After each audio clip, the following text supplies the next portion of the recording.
Okay, good morning. So, pala na kita.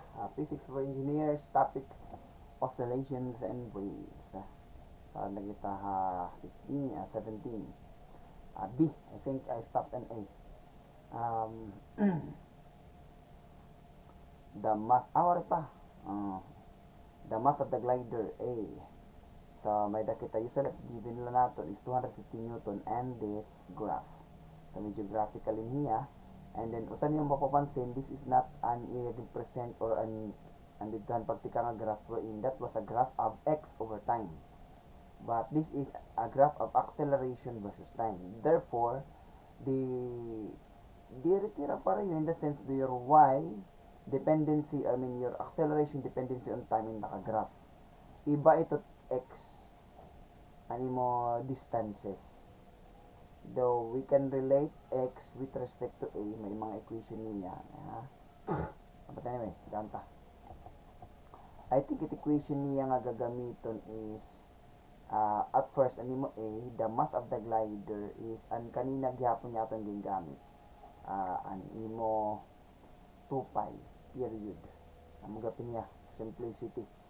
An imo t that is 2 pi the square root of k, control v, m all over k. Okay? Kaya na nakasiring akong amon niya because you have your k. So basically your k is already may daka na. It imo nala problema is an imo period. Though iba ini nga graph but still your period is the same. Meaning kung ano iton o sa kalibot hit imo amit kihini dinhi. Bisan iba nga graph your period because the x-axis is the time. So therefore you can just choose, let's say ini nga point 1 amot klaro kasi point 1 and point 3. So point 3 minus point 1 that is your period t. So you can say point 3 minus point 1 that is in seconds is equal to your t, and then you substitute 2 pi and then you have the square root of m all over k. So, kailangan natin ni kuha ulit m. So, basically, we square this. May square gapit ya.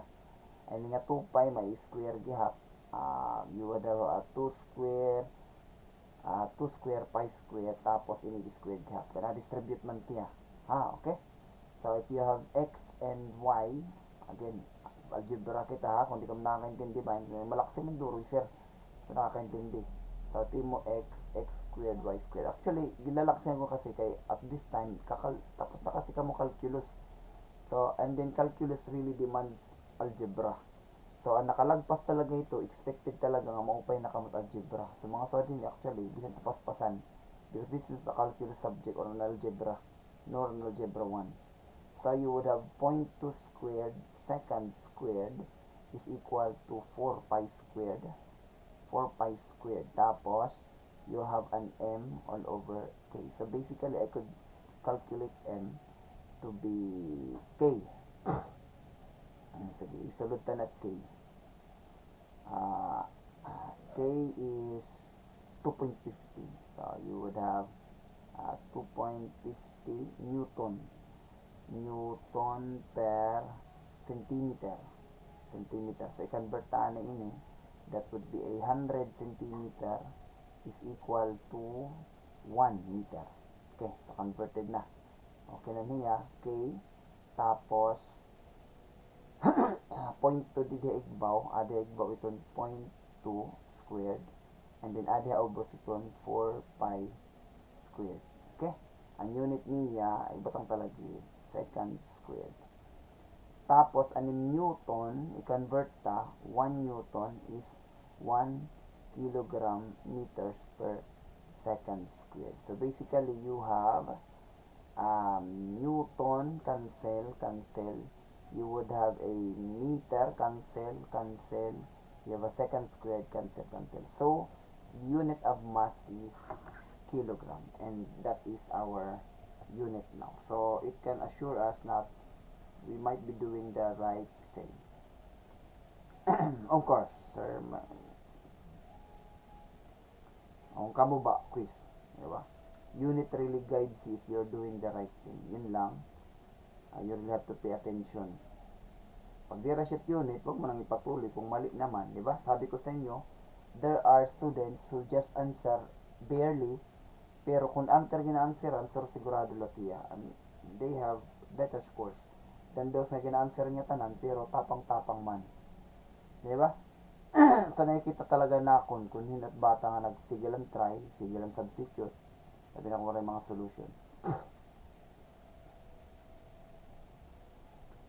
2.53. You have 2.53 times 10 to the negative 3 kilogram, or pwede niya 1, 2, 3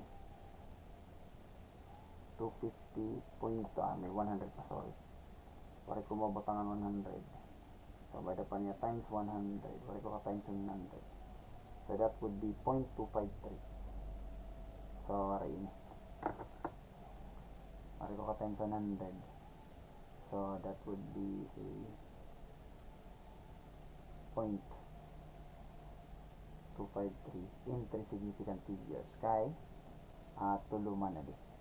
Okay? That is for letter A. How about B?